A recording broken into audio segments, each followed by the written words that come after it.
Hello everyone, I am Shahbaz, physics faculty pre medical division. आज हम लेकर आए हैं नया टॉपिक, नाम इज यूनिट एंड डायमेंशन। इससे पहले हम लोग मैथमेटिकल टूल के सारे टॉपिक लगभग कंप्लीट कर चुके थे। आज जो नया टॉपिक अपने पास है वो है यूनिट एंड डायमेंशन। ठीक है, तो यूनिट एंड डायमेंशन, ये अगर टॉपिक देखा जाए यूनिट को ध्यान से, तो ये टॉपिक बहुत छोटी क्लासेस से ही स्टार्ट कर दिया जाता है ना। ये जो टॉपिक है बहुत छोटी क्लासेस से स्टार्ट कर दिया जाता है, राइट। तो यहाँ पर हम जो करने वाले हैं इसको थोड़ा लेवल तक लेके जाएंगे। यूनिट्स क्या होती है, डायमेंशन क्या होती है, उसको हम थोड़ा देखना चाहेंगे, राइट। तो बात करते हैं, सबसे पहला जो टॉपिक स्टार्ट किया जाता है उसका नाम है physical quantity. Physical quantity, right. अब फिजिकल क्वांटिटी होती क्या है, व्हाट इज फिजिकल क्वांटिटी? मैं आपको इसके डेफिनेशन बताता हूँ, right. Physical quantity are those quantity which we study in physics. Physical quantity होती क्या है बेसिकली, जिसको जो हम फिजिक्स में स्टडी करते हैं वो कहलाती है आपकी फिजिकल क्वांटिटी, राइट। दूसरा क्या होता है आपका, physical quantity are those quantity which follow the rules of physics. Physical quantity वो होती है जो फिजिक्स के रूल को फॉलो करे, है ना। एक तो जिसको हम फिजिक्स में पढ़ रहे हैं, और दूसरा जो क्या कर रही है, फिजिक्स के रूल फॉलो कर रही है। तीसरा क्या बताया मैंने, physical quantity are those quantity which can be measured by an instrument. जो कि किसी एक इंस्ट्रूमेंट्स की हेल्प से मेजर हो जाए, वो क्या कहलाती है आपकी फिजिकल क्वांटिटी। समझ गए? जैसे कि लेंथ हो गया। अब लेंथ को हम फिजिक्स में पढ़ते हैं, हाँ, जो कि फिजिक्स के रूल फॉलो करती है, यस। क्या मैं इसको किसी मेजरिंग डिवाइस से मेजर कर सकता हूँ? Answer is yes. ठीक है, तो ये हो क्या रहा है, ये फिजिकल क्वांटिटी है। सारी की सारी जो टर्म्स मैं बता रहा हूँ ये सब क्या है, फिजिकल क्वांटिटी। ठीक है, तो लेंथ मैंने बोला वो क्या है, फिजिकल क्वांटिटी है। हम फिजिक्स में जैसे एक्सेलरेशन हो गया है, वेलोसिटी हो गया है, टाइम हो गया है, मास हो गया है, लेंथ हो गया है, ये सब क्या है, ये सब फिजिकल क्वांटिटी का पार्ट है। ठीक है, इसके बाद इसके एग्जांपल दिए मैं जो बता रहा हूं आपको, वही सब एग्जांपल किसके होंगे, आपके फिजिकल क्वांटिटी के, राइट। अब ये बोल रहा है, एक टर्म आया है न्यूमेरिकल वैल्यू। क्या होता है, व्हाट इज न्यूमेरिकल वैल्यू? सबसे पहले समझते हैं।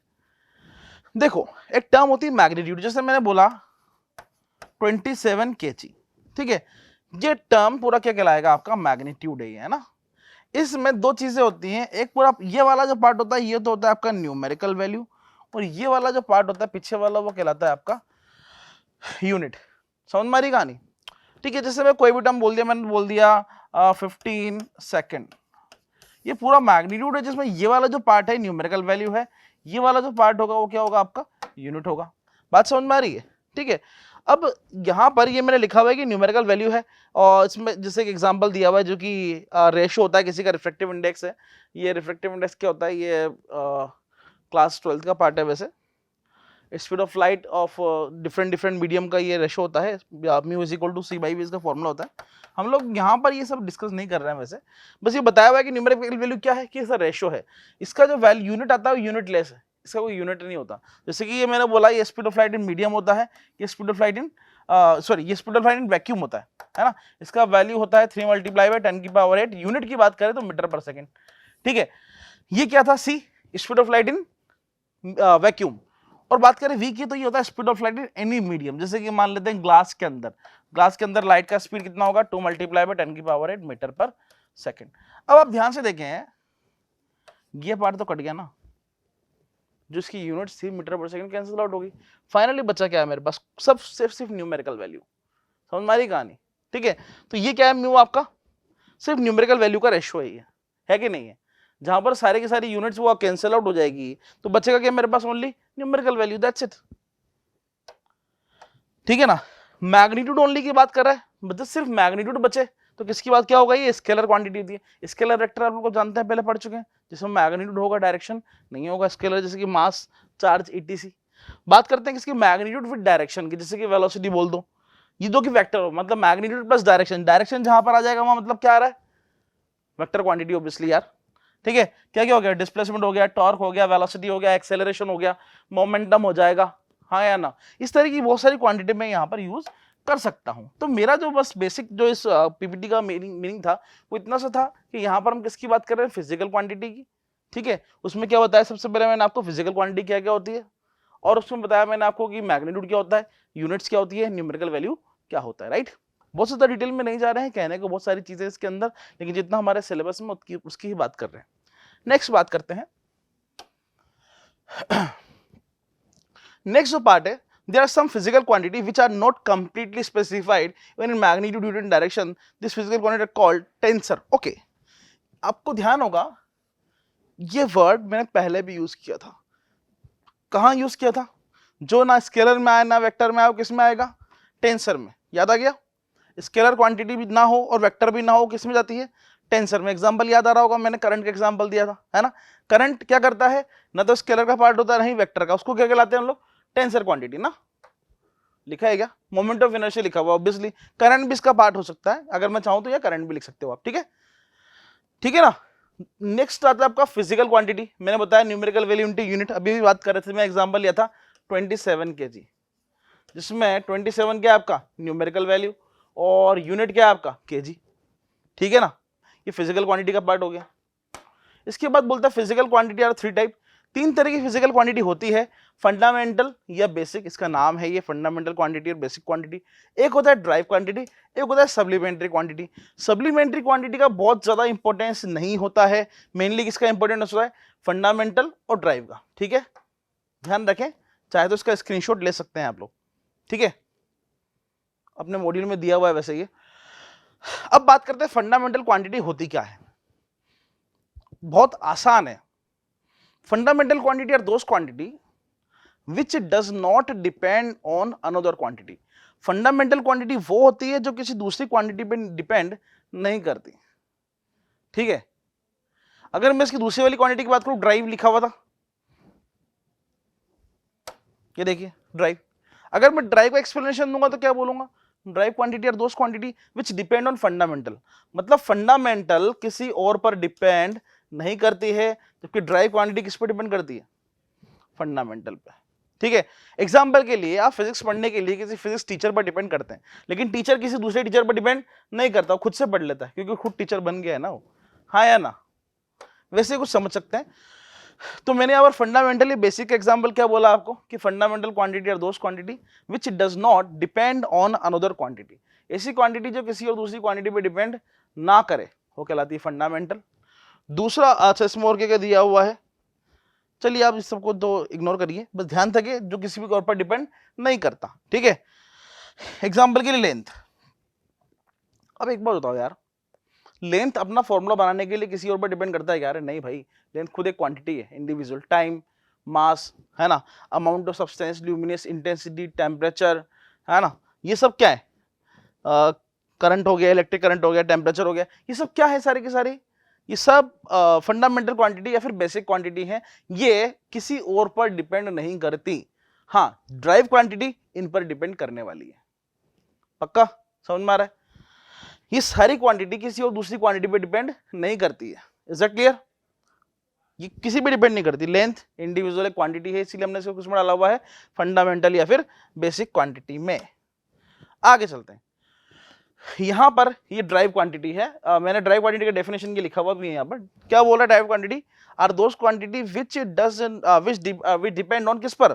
Fundamental quantity. Derived quantity are those quantity which depend on fundamental. जो किस पर डिपेंड करता है? फंडामेंटल पर डिपेंड करता है. वो क्या कहलाता है? आपका ड्राइव क्वांटिटी. अब एग्जांपल के लिए देखिए, बहुत सारी चीजें यहां पर लिखी हुई है. एरिया. अब एरिया का फॉर्मूले की बात की जाए तो एरिया का फॉर्मूला होता है L इंटू बी. ठीक है, अब यहां पर लेंथ क्या है भाई साहब? लेंथ लंबाई. ठीक है, उसका एसआई यूनिट क्या होगा? मीटर. सॉरी, उसका एसआई यूनिट क्या होगा? मीटर. विड्थ क्या है यहां पर? उसका एसआई यूनिट क्या होगा? मीटर. यूनिट बन गया मीटर स्क्वायर. आपने क्या निकाला? कि एरिया निकाला. एरिया का फॉर्मूला बताया. अब एरिया का फॉर्मूले में यहां पर बेसिकली आ क्या रहा है?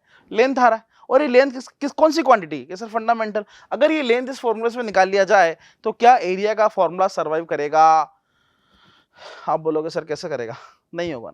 मतलब घुमा फिरा के एरिया जो कि एक ड्राइव क्वांटिटी है, आई रिपीट, एरिया जो कि एक ड्राइव क्वांटिटी है, किस पर डिपेंड कर रहा है? लेंथ पर, जो कि एक फंडामेंटल क्वांटिटी. मतलब ड्राइव क्वांटिटी डिपेंड कर रहा है फंडामेंटल. यही तो बताया हुआ है यहाँ पे, और क्या बताया हुआ है? वेलोसिटी की बात कर लेते हैं. वेलोसिटी का SI यूनिट क्या होता है? वेलोसिटी का SI यूनिट क्या होता है? मीटर पर सेकंड. अरे यही तो होता है. मीटर मतलब किसके लिए आया होगा? लेंथ के लिए. अरे मीटर मतलब किसके लिए आया होगा? लेंथ के लिए. और टाइम के लिए सेकंड आया होगा. आप देखिए, मीटर मतलब वेलोसिटी फिर से किस पर डिपेंड कर रहा है? लेंथ पर. फंडामेंटल पर। आई थिंक टाइम भी फंडामेंटल ही है, क्या बोलते हो, सही है? मतलब ये पूरा का पूरा किस पर डिपेंड कर रहा है, फंडामेंटल पर। डेंसिटी क्या होता है फॉर्मूला, मास अपॉन वॉल्यूम, हाँ या ना? अब मास कौन सी क्वांटिटी है, फंडामेंटल। इधर देख लीजिए स्पेसिफिक हीट कैपेसिटी, इसका फॉर्मूला लिखिए, अगेन फंडामेंटल। रेजिस्टेंस फंडामेंटल आएगा, अरे वी अपॉन आई। ये ल्यूमिनस इंटेंसिटी कुछ ये सब क्या है यहाँ पर, फंडामेंटल क्वांटिटी है, ठीक है। आगे बात करते हैं, can note is the basic quantity as area, ये मैंने बता दिया आपको, बता दिया है मैंने आपको यहाँ पर। अब किसी को भी ले लीजिए, एक्सेलरेशन ले लीजिए, कुछ भी ले लीजिए, यहाँ पर हर एक चीज का वैल्यू ये बताया। यहाँ पर किसके बारे में बात कर रहा है, ये ड्राइव क्वांटिटी के बारे में बात कर रहा है। अब ड्राइव क्वांटिटी इसने पहला कौन सा लिया है, which can explain the terms of basic quantity, ठीक है, एमएलटी। हाँ, इसके बारे में इंट्रोड्यूस करा दूं। एमएलटी क्या होता है, हम जो डायमेंशन निकालने वाले हैं किसकी फॉर्म में निकालने वाले हैं, एमएलटी की फॉर्म में, राइट। एम क्या होता है यहाँ पर, मास के लिए आएगा, एल फॉर लेंथ के लिए आएगा, टी फॉर टाइम के लिए आएगा। ध्यान रखना कैसे लिखना है हमें, कैपिटल में एमएलटी, ठीक है ना। और उसके बाद कोई सी भी टर्म बनाइए आप यहाँ पर, जैसे कि इसने सबसे पहले क्या लिया हुआ है, मोमेंटम लिया हुआ है। अब मोमेंटम का फॉर्मूला होता क्या है, P is equal to M V. यहाँ पर m क्या है, मास, और v क्या है, वेलोसिटी। देखो डायमेंशन जैसे जैसे बनाएंगे ना, हम पहुंचेंगे ना, तो ध्यान रखना कि किसी भी फॉर्मूले को बहुत छोटा करके स्मॉलेस्ट वैल्यू में लाकर ऐसा बनाया जाता है। जैसे कि मैं आपको समझाऊं, यहाँ पर मास इंटू वेलोसिटी दिया हुआ है, ठीक है। मास खुद एक फंडामेंटल है। वेलोसिटी की बात करें तो वेलोसिटी का फॉर्मूला क्या होगा कि sir, displacement upon time. Displacement को सिंपली आप क्या बोल सकते हो, लेंथ अपॉन टाइम, ठीक है। अब आप ये देखें कि यहां पर जो मास है वो कितनी बार आया हुआ है, मास कितनी बार आया हुआ है। अब बोलोगे सर एक बार, वेलोसिटी में डिस्प्लेसमेंट अपॉन टाइम, अब डिस्प्लेसमेंट जो आया है वो कितनी बार आया, आप बोलोगे एक बार, टाइम कितनी बार आया, एक बार। तो उसको किस तरह लिखते हैं ये देखें, मैं यहां लिख देता हूं साइड में। मास जो है वो पहले से न्यूमरेटर में दिया हुआ है, लिख दिया m1। दूसरे की बात करें वेलोसिटी, वेलोसिटी को मैंने तोड़ दिया डिस्प्लेसमेंट अपॉन टाइम में। डिस्प्लेसमेंट एक क्या है, लेंथ का पार्ट है। अब लेंथ देखिए कितनी बार दिया हुआ है कि 1 बार दिया हुआ है, समझ में आ रही कहानी। डिस्प्लेसमेंट में सीधा सीधा क्या लिख दिया मैंने, लेंथ। अच्छा ये न्यूमरेटर में भी है, मैं कहा यस है। अब बात करते हैं टाइम पीरियड की। ये मैं टाइम पीरियड की बात करता हूं, मैं इसको लिख देता हूं पहले t-1 लिख देता हूं डायरेक्टली। अब क्यों लिखा, अब देखो ये डिनोमिनेटर में दिया हुआ है। अब डिनोमिनेटर से उठाकर ऊपर लेके जाऊंगा तो कैसे दिखाई देगा, s1 और ये t की पावर -1।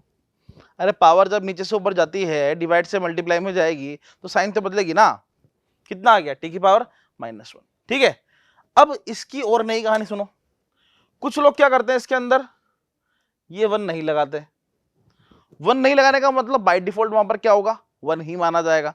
लेकिन सर ये तो नीचे से ऊपर आया है, या तो -1 लगाना पड़ेगा, दिखाना पड़ेगा। लेकिन कंफर्म है, अगर ऐसा लिख दे तो भी ठीक है, या फिर इसको ऐसा लिख दे तो भी ठीक है, परेशान मत होना। देखो यहां पर लिखा होगा, ये रहा देखो, ये किसके ऐसा यूनिट, किसका वो आया डायमेंशन, डायमेंशन निकाल दी हमने, डायमेंशन है ये। किसकी डायमेंशन आ गई भैया, ये मोमेंटम की डायमेंशन आ गई है, m1 l1 t-1, that's it. नहीं आया समझ में। और किसका दिया हुआ है, स्पीड का दिया हुआ है, डेंसिटी का दिया हुआ है, निकाल सकते हैं यहाँ पे। स्पीड का कितना होगा, density sorry distance upon time, distance मतलब l1 t-1, है ना।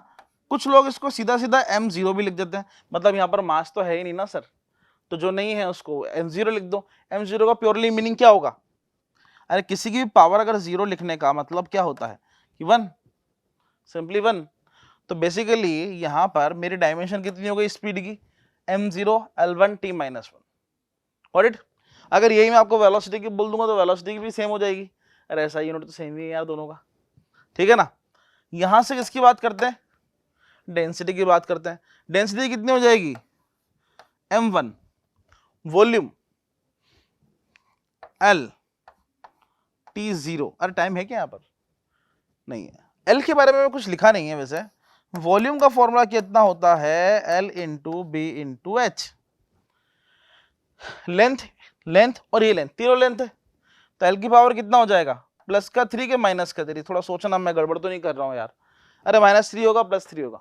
ध्यान से देखिए कि सर ये वॉल्यूम नीचे है, डिनोमिनेटर में है, मतलब नीचे से ऊपर आएगा तो -3, क्या बोलते हो, और T तो 0 है ही, चाहे प्लस का लिखो या माइनस का। अरे नहीं आया समझ में यार? तो बेसिकली मेरा बस इतना इंटेंशन है कि आप लोग सिर्फ इसके फॉर्मूले ध्यान रखें, जैसे कि डिस्टेंस, स्पीड, अगर आपको फॉर्मूले ध्यान होंगे ना तो प्रॉब्लम नहीं होगी आपको, राइट? चाहे डेंसिटी हो या स्पीड हो, किसी का भी फॉर्मूला निकाल लो, अगर आपको फॉर्मूला आता है आई गारंटी कोई प्रॉब्लम नहीं आने वाली। ओ, ये क्वेश्चन दिया हुआ है, which of the following sets can not enter into the list of fundamental quantities in any system of unit. ठीक है, मतलब ये पूछना चाह रहा है कि ये जो सेट दिया हुआ है, ये सेट वैल्यू ऑफ सेट दिया हुआ है, ये एक दूसरे पे डिपेंड करता है या नहीं करता। ठीक है, ये चेक करना है हमें यहाँ पे। तो लेंथ, मास और वेलोसिटी कोई रिलेशन नहीं होता है। मास, टाइम और वेलोसिटी का क्या होता है? नहीं होता कुछ भी, ये भी गलत है। लेंथ, मास और टाइम, क्या ये होगा? हाँ sir, velocity is equal to कितना होगा? डिस्प्लेसमेंट अपॉन टाइम, या फिर एल बाई टी, सीधा सीधा लिख दो आप। हाँ, ये तो सही है answer. Which of the following can not enter into the list of fundamental, बिल्कुल ठीक है। लेंथ, मास और टाइम, लेंथ, मास, टाइम, ये तो नहीं करता। Answer is 2। समझ में आ रही कहानी? आंसर क्या लिख दूंगा मैं सीधा सीधा? 2, क्योंकि ये एक सेट है जो कि क्या करता है? Fundamental quantity can not enter into the list of fundamental, है ना? ये क्या बन जाता है? ड्राइव बन जाता है इंडिविजुअल। कैसे? कि सर लेंथ अपॉन टाइम किसके बराबर हो जाएगा? वेलोसिटी के बराबर। That is the answer. ठीक है ना? नेक्स्ट क्वेश्चन देखिए, मैं आपको बता रहा था कि क्वांटिटी दो तीन तरह की पढ़ चुके हैं हम लोग। एक तो हमने फंडामेंटल किया है, एक हमने ड्राइव किया है। अब हम बात करने वाले हैं किसकी? Supplementary quantity. सप्लीमेंट्री क्वांटिटी फिर से बता रहा हूँ, बहुत ज़्यादा इंपॉर्टेंट नहीं है, बस यहाँ पर पढ़ी जाएगी, उसके बाद बहुत ज़्यादा काम नहीं आएगी। ठीक है, सप्लीमेंट्री क्वांटिटी क्या होती है? अब लोग उसको दो चीज़ें बताते हैं इसके अंदर, एक तो रेडियन पढ़ाते हैं और एक स्टेरेडियन पढ़ाते हैं। रेडियन मेनली और एक स्टेरेडियन पढ़ाता जाता है।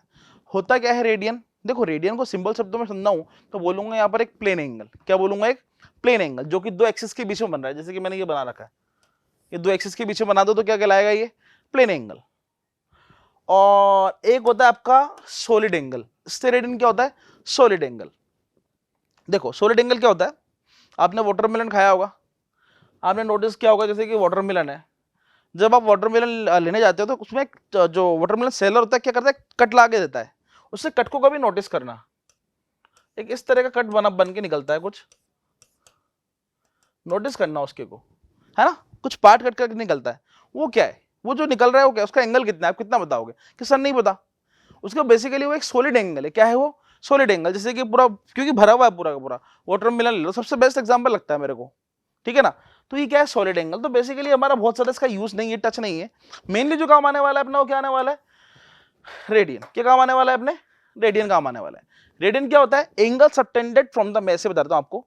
देखो, ये लैंग्वेज को तो ठीक है, लैंग्वेज ये बुक्स की लैंग्वेज है। Angle subtended from the centre of the circle by an arc equal to the length of the radius. ये क्या बोल रहा है? रेडियन क्या होगा? देखिए, यहां से लेकर दो एक्सिस के बीच में एंगल जो बनाया मैंने, क्या बनाया? रेडियन बनाया। अब इनके बीच का जो एंगल होगा वो क्या है? Angle subtended from the centre of the circle. देखो समझो कि अगर मैं मान लो इसको पकड़ के ऐसे पूरा पूरा घुमा दूं, घुमा दिया मैंने ऐसे, तो आप नोटिस करें जो एंगल सबटेंड हो रहा है वो किसके रेस्पेक्ट में हो रहा है? आप बोलेंगे सर्कल के सेंटर के रेस्पेक्ट में, है ना? और ये जो बन रहा है यहां से लेकर यहां तक का पार्ट, ये क्या है? That is your arc. क्या है ये? एक आर्क। ठीक है, तो एंगल सबटेंड, लैंग्वेज भी वो बोलती है, angle subtended from the centre of the circle by an arc equal in the length of the radius is called radian, है ना? तो ये तो क्लियर है। आगे चलते हैं। ये सर्कुलर मोशन भी स्टार्टिंग में पढ़ाया जाता है, ये वाला पार्ट। ठीक है, नेक्स्ट बात कर रहे हैं finding dimension of various physical quantity. अब देखिए, यहां पर मैं जितनी फिजिकल क्वांटिटी है कराता जाऊंगा कम है, तो हमने कुछ एग्जांपल यहां पर लिए हुए सिर्फ समझने के लिए, जस्ट फॉर अंडरस्टैंडिंग क्या होता कैसे है, राइट? तो कुछ एक डेमोन्स्ट्रेशन में आपको यहां पर दिखाऊंगा, फिर हम आगे बढ़ेंगे, राइट? तो मैंने बोला finding the dimension of various. अच्छा, डायमेंशन बनाने के लिए कौन कौन सी चीजें इंपॉर्टेंट होता है? एक तो मास बताया मैंने आपको, डिस्टेंस के लिए एल, टाइम के लिए टी, टेम्परेचर के लिए क्या लेते हैं भैया? के। कुछ लोग यहां पर टेम्परेचर के लिए के लेते हैं, सही है। हाँ, करंट के लिए हम लोग ए ले रहे हैं। ध्यान रखना, कुछ लोग आई से भी रिप्रेजेंट करते हैं, कंफ्यूज मत हो जाना यार। कई बुक्स में देखा है मैंने आई से भी रिप्रेजेंट करते हैं। आपको याद है करंट को हम लोग आई से रिप्रेजेंट करते हैं, इसलिए उसको सीधा सीधा आई से रिप्रेजेंट कर देते हैं लोग। तो ध्यान रखना, luminous intensity candela, amount of substance mole. हमारा काम इन दोनों से बहुत ज्यादा नहीं पड़ने वाला, काम किससे पड़ेगा, मास, डिस्टेंस, टाइम, टेम्परेचर और करंट से पड़ने वाला है। ठीक है, टेम्परेचर से भी इतना नहीं पड़ेगा, लेकिन हाँ पड़ेगा। तो मैंने बनाना सिखाया आपको, पहले भी बताया था, अभी फिर से बता देता हूं। जैसे कि मैंने बोला फिजिकल क्वांटिटी है में ठीक dimension would be the same. देखो वेलोसिटी बता रखा है मैंने, अभी भी निकालना सिखाया था वेलोसिटी को। ठीक है, अब इसने बताया क्या बोला, क्वांटिटी में have the number of unit but the dimension would be the same. जैसे कि हम लोग क्या करते हैं, कभी जब कोई वैल्यू निकालते हैं तो कभी मैंने बोला एसआई यूनिट में निकालो। अगर मैं बोलूंगा वेलोसिटी का एसआई यूनिट क्या होता है, आप बोलेंगे सर मीटर पर सेकंड। मैं बोलूंगा सीजीएस यूनिट क्या होता है कि सेंटीमीटर पर सेकंड।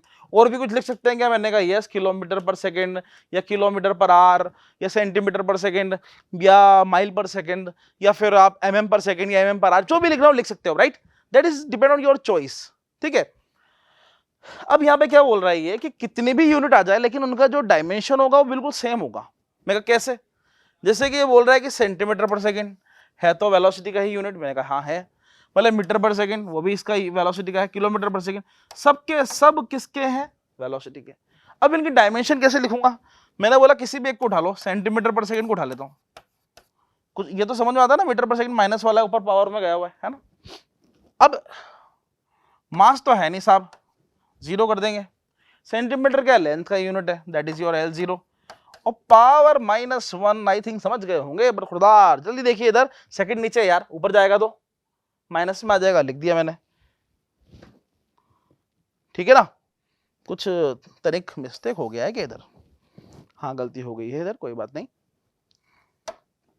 ठीक है ना, अरे -1 आना है यार, समझ गए ना। सेंटीमीटर कितना हो गया आपका, ओ इसको तो L1 लिखने, ठीक है। तो मास नहीं है तो L0, सेंटीमीटर लेंथ का यूनिट है मतलब L1, और यहां पर टाइम सेकंड नीचे ऊपर आएगा तो -1, राइट। चलिए अब मैं इसे किसी का भी निकाल दूं, मीटर पर सेकंड का निकालो तब भी वही आएगा। हाँ क्या बोलते हैं, मीटर का मतलब लेंथ 1 और t -1 m0। अरे बात तो एक ही है सर, कुछ भी कर लो आप, हाँ है ना। मतलब एक फिजिकल क्वांटिटी का डायमेंशन एक ही होगा, भले आप उसको 10 तरीके अलग अलग यूनिट से लिख दें, हमें फर्क नहीं पड़ता। आगे देखिए, dimension does not depend on the unit of quantity.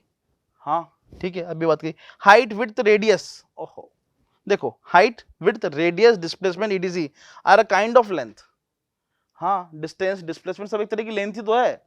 ठीक है, so we can say their dimension is L। इनकी डायमेंशन जो बताई है वो कितनी बताई है इसने, L बताई है। मैंने कहा सही बोल रहे हो बिल्कुल, सबकी डायमेंशन में क्या करूंगा, एक कॉमन ही लूंगा, दैट इज L। ये यहां पर बताया हुआ है, देखो डिस्टेंस गायब है शायद, डिस्टेंस भी लिख दो यहां पर, ये देखो रेडियस, सब कुछ इनकी डायमेंशन क्या होगी, बिल्कुल सेम होगी, राइट। नेक्स्ट क्या बोलता है, एरिया, ये मैंने करके दिखाया था आपको। ठीक है, इनकी डायमेंशन क्या बताया था मैंने, इसका फॉर्मूला एरिया का L इंटू बी, मतलब मीटर स्क्वायर, राइट। अब इनकी डायमेंशन निकालने को बोलूंगा, आप बोलोगे सर m0 L2 T0, ये लो खत्म। नहीं आया समझ में, देखिए समझ में आ रहा है। नेक्स्ट बात करते हैं, ये छोटी छोटी चीजें, बहुत बेसिक चीजें। अब ये बोल रहा है कि सर्कल की बात करते हैं। अब सर्कल का जो एरिया होगा क्या होगा कि सर पाई आर स्क्वायर। अब पाई तो सर एक कांस्टेंट टर्म है, इसकी कोई डायमेंशन थोड़ी ना होगी। क्या है, क्या आर स्क्वायर, आर मतलब क्या है, रेडियस का स्क्वायर। अब रेडियस क्या एक तरह का लेंथ है, मतलब आपकी जो डायमेंशन हो गई अगेन L2 हो गई, T0 हो गई, M0 हो गई, ये लो। नहीं है कहानी समझ में। तो इस तरह हम लोग किसी की भी डायमेंशन निकाल सकते हैं। मैं यहाँ पर आपको बिल्कुल बेसिक बेसिक डायमेंशन निकाल रहा हूँ यहाँ पे। और क्या बता रहे हैं सर, हाँ ये बता रहा है कि कोई कांस्टेंट टर्म है। अब कांस्टेंट टर्म यार सिंपल सी बात है ना, तो उसका यूनिट है, अब यूनिट नहीं होगा तो डायमेंशन कैसे होगा। मैंने बोला 2, अभी 2 क्या है, कांस्टेंट टर्म है, इसे क्या डायमेंशन होगी बताइए, पॉसिबल है कुछ होना, नहीं है। ठीक है ना, तो वह सारी कांस्टेंट टर्म का जो डायमेंशन होगा वो क्या होगा, dimension less, m0 L0 T0, that's it. समझ में कहानी। चलिए क्यूब है, वॉल्यूम निकलेगा, वॉल्यूम मतलब L into B into H, that is L cube. मतलब यूनिट क्या होगी, सॉरी डायमेंशन क्या होगी इसकी, m0 L3 T0, समाचार समाप्त। नहीं आया समझ में, इजी है काफी। ठीक है, ये बोल रहा है स्पेयर, स्पेयर का वॉल्यूम 4/3 पाई आर क्यूब। अब आप बोलोगे 4/3 पाई तो क्या है, कांस्टेंट है। क्या बच रहा है मेरे पास, आर क्यूब, कितना हो जाएगा एल क्यूब, बाकी सब फिनिश है कि नहीं है, आसान। तो बहुत सी ये इधर पीछे लिखा हुआ है इसका पार्ट है ना, देखो एल क्यूब लिखा हुआ है, आप क्या बोलोगे sir m0 t0, that's it. अब बात करें dimension of physical quantity will be same if does not depend on the which of the formula, ठीक है। अब ये बोल रहा है कि डिफरेंट डिफरेंट क्वांटिटीज है, आपने डेंसिटी दिया हुआ है, मैंने आपको डेंसिटी का निकाल कर लिखा रखा है ना, मैंने वेलोसिटी का निकालना सिखा दिया आपको। m1 l0, ध्यान रखना m0 है, m0 मतलब 1 होता है, लिखो या ना लिखो चलेगा, लेकिन अगर लिख देते हैं थोड़ा सा क्लैरिटी रहती है कि भैया m था लेकिन वो 0 है, ठीक है ना। आगे चलते हैं, एक्सेलरेशन। अब एक्सेलरेशन का फॉर्मूला पता होना चाहिए तेरे को। एक्सेलरेशन का फॉर्मूला क्या होगा कि इधर चेंज इन वेलोसिटी dv/dt, या ऐसे लिख दो आप तो, है ना। अब आप बोलोगे सर वेलोसिटी क्या होता है, मैंने कहा डिस्प्लेसमेंट अपॉन टाइम, ये तो वेलोसिटी हो गया, नीचे एक और टाइम, सिंप्लीफाई करोगे तो क्या लिखोगे, displacement upon T square. Sir mass कितना है, मैं कहा 0, अगर मैं इसकी डायमेंशन लिखूंगा तो कितना हो जाएगा L0 L1 टी की पावर -2, देखो ये लिखा होगा कहीं ना कहीं, ये देखो इतने लिखा हुआ है। अब इसने भाई साहब बिल्कुल मेहनत नहीं करी है, इसने क्या बोला है m0 हटाई दिया, L1 है 1 भी नहीं लिखा, टी की पावर -2 लिख दिया सीधा सीधा, सही वो भी है ये भी है, लेकिन अपन को पूरा लिखना है, समझ में आ रही है, कोशिश करें पूरा लिखें। इज इट क्लियर, आगे चलते हैं। ये नीचे दिया वो मोमेंटम, मोमेंटम का ऑलरेडी कर चुके हैं। फोर्स, फोर्स इजिकल टू क्या होगा, F is equal to M A. अब एम कितना होगा m1, अच्छा एक्सेलरेशन तुमने अभी भी निकाला है, ये लिखा हुआ एक्सेलरेशन का m1 t -2, तुम डायरेक्ट लिख दो क्या L1 t -2, अरे ऐसे तो करना है, मास मल्टीप्लाई कर रखा है, कर दिया मैंने, तो देखो क्या बन गया डायमेंशन m1 L1 t -2। और ध्यान रखें मुझे, मेरे हिसाब से जो सबसे इंपॉर्टेंट डायमेंशन है ना वो फोर्स की है, मतलब इसको ध्यान रख लेंगे ना तो हम बहुत सारी डायमेंशन इजीली बना सकते हैं, बना सारी सकते हैं लेकिन बिना कैलकुलेशन के इसकी हेल्प से बहुत सारी बना सकते हैं, मैं आपको करके दिखाऊंगा अभी आगे। तो अब ध्यान रखिए फोर्स की डायमेंशन क्या होगी m1 L1 t -2। आगे चलते हैं, वर्क एनर्जी, अच्छा वर्क की बात कर रहे हैं, वर्क का क्या होता है, फोर्स मल्टीप्लाई बाय डिस्प्लेसमेंट, कि सर फोर्स की तो मुझे पता है m1 L1 t -2, डिस्प्लेसमेंट का कितना होगा बताना, कि सर डिस्प्लेसमेंट का था, सॉरी डिस्प्लेसमेंट मतलब लेंथ की पावर 1, कितना हो गया भाई आंसर, समझ में आ गया देख के, क्यों जरूरी था फोर्स का, m1 L1 t -2 जरूरी क्यों था, समझ में आया, वैल्यू कितना हो जाएगा सर m1 L2 t -2, खत्म, देख लो बन रहा है, काम आया नहीं आया, एग्री करते हैं, हटा रहे हैं इसको, आगे चलते हैं। पावर की बात करते हैं, पावर का फॉर्मूला क्या था, वर्क डन अपॉन टाइम, मैं कहा पावर इज इक्वल टू होता है वर्क डन अपॉन टाइम, ठीक है। वर्क डन क्या होता है कि sir force multiply by displacement, मैं मल्टीप्लाई नहीं लगाता हूं, डिस्प्लेसमेंट अपॉन टाइम, ये मत पूछना क्यों नहीं लगा, डॉट प्रोडक्ट है ना यार, एफ डॉट डी एस। हाँ जी, फोर्स कितना था m1 L1 t -2, एस कितना है कि मल्टीप्लाई बाई L1, जो कि अभी निकाला था हमने, सीधा वर्क डन का भी लिख सकते हैं, मैं तो फोर्स का यूज बता रहा हूं आपको, टी का ये लो टी की पावर -1, सिंप्लीफाई करना है अब तो क्या है, आप देखिए ये कितना हो जाएगा m1 अपनी जगह पर, L कितना हो गया 2 और t की पावर -3, नहीं आया समझ में, लिखी होगी कहीं ना कहीं, ये कहाँ लिखी है, ये लिखी हुई देखिए, है कि नहीं है। इसी तरह हम लोग किसी की भी डायमेंशन निकाल सकते हैं, बस फॉर्मूला पता होना चाहिए।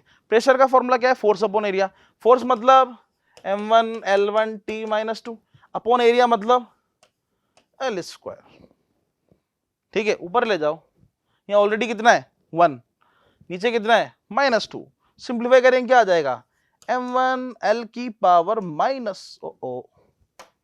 हाँ L की पावर -1 और t की पावर -2, ठीक है, ये आपका आंसर हो गया, ठीक है ना, हटा दूं, तो आगे चलते हैं। Dimension of angular quantities, angular quantities क्या होगी, जैसे एंगल थीटा, एंगुलर डिस्प्लेसमेंट, अच्छा एंगुलर डिस्प्लेसमेंट क्या फॉर्मूला क्या था, अभी पढ़ा था हमने रेडियन में, theta is equal to arc upon radius, arc क्या है एक लेंथ है, रेडियस क्या है एक लेंथ है, मैंने कहा दोनों को यूनिट बताओ, वो लेके कुछ नहीं है सर यूनिट, तो क्या होगी dimension, dimension less m0 L0 t0, ये लिखा हुआ है यहाँ पे, ठीक है। ओमेगा क्या होता है angular displacement upon time period, अब बोलेगे साहब एंगुलर डिस्प्लेसमेंट तो यूनिट लेस था, अभी अभी क्या है, अपॉन टाइम, अभी कितना है 1, ऊपर आएगा तो क्या हो जाएगा कि सर m0 L0, ये बन जाएगा आपका काम खत्म। नहीं आया समझ में?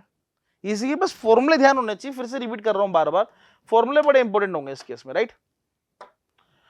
नेक्स्ट बात करते हैं एंगुलर एक्सेलरेशन। एंगुलर एक्सेलरेशन क्या होता है, rate of change of angular velocity, ठीक है ना। अब rate of change of angular velocity अगर आप चाहें तो एंगुलर वेलोसिटी के पास जाएं, ये है, बहुत आसान काम बता रहा हूं, ये हमें आता है ना, तो इसको उठा लें और डिवाइड बाई टाइम कर दें।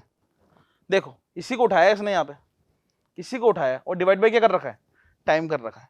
कितना हो जाएगा, टी की पावर 1, ऊपर टी की पावर ऑलरेडी -1, कितना हो गया m0 टी की पावर -2। कितना आसान है ये, है ना। बस कंडीशन है कि हमें फॉर्मूले पता होने चाहिए।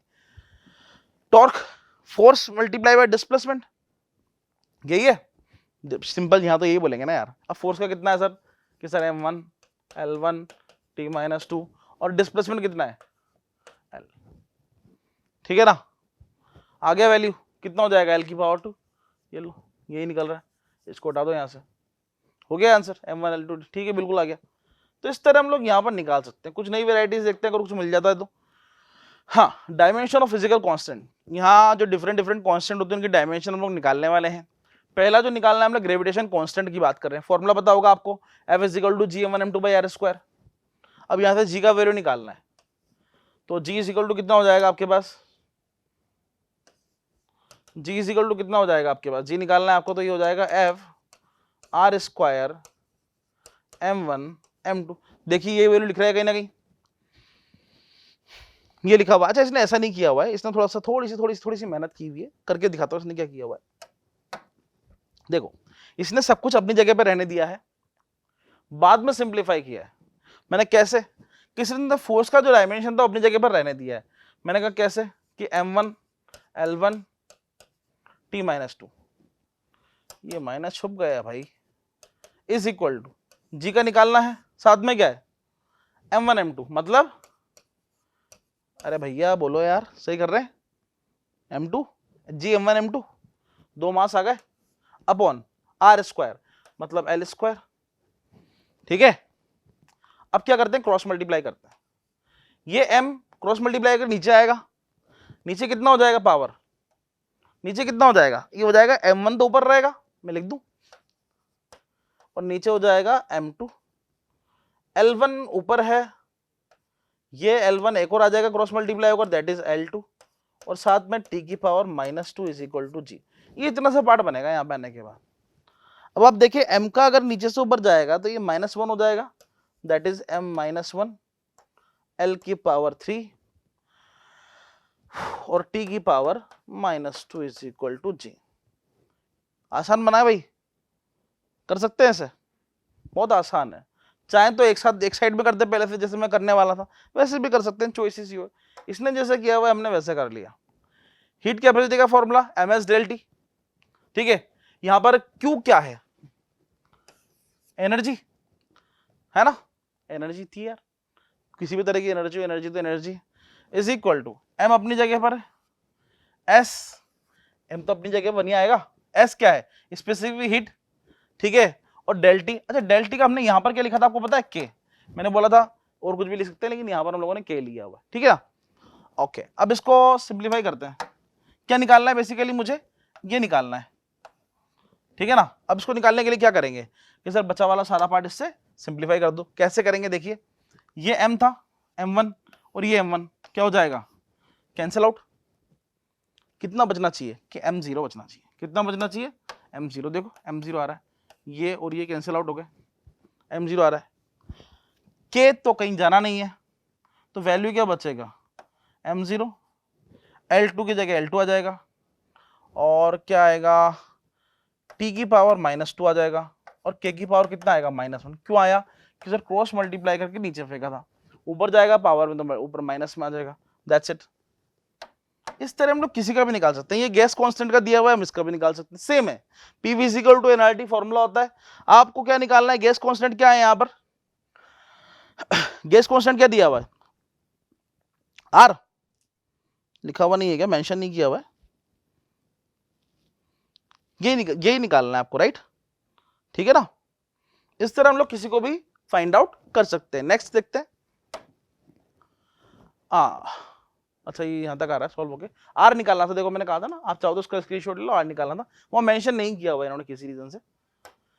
चलिए, कोएफिशिएंट ऑफ विस्कोसिटी की बात कर रहे थे। कोएफिशिएंट ऑफ विस्कोसिटी जानते हैं, इसका फॉर्मूला क्या होगा? F is equal to 6 pi eta RV. ठीक है, हमें कोएफिशिएंट ऑफ विस्कोसिटी निकालना है, मतलब हमें निकालना क्या है बेसिकली, ये निकालना है। मैं इसको डार्क कर देता हूं, ये वाला पार्ट ये निकालना है, ये लो, है ना, that is coefficient of viscosity, eta निकालना है हमें। ठीक, तो कैसे निकालेंगे कि सर बचा वाला सारा पार्ट नीचे फेंक दो। फोर्स के बारे में हम जानते हैं, सब कुछ जानते हैं।